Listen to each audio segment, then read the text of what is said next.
যাদের আসলে চোখ থাকিতে অন্ধ, বিষয়টা এমন হয়ে গেল, বাকিটা হচ্ছে সরকার প্রধান দেখবে।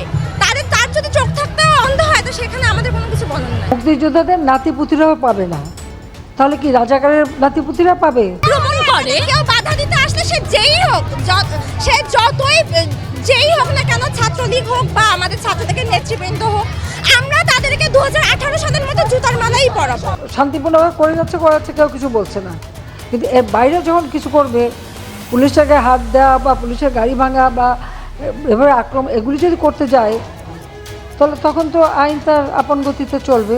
এখানে আমাদের কোনো কিছু করার নেই। যারা হামলা করেছে তারা বহিরাগত। আমরা জানি যে ছাত্রলীগ আগে ওয়ার্নিং দিয়েছে যে তারা হলে হলে প্রতিরোধ গড়ে তুলবে, এবং তারা বাহির থেকে ট্রাক ভরে ভরে লোক এনেছে। আর যখন হামলা হয় তখন ভিসি প্রক্রিয়ারা কোথায় থাকে? তারা কি ঘুমাইতে থাকে?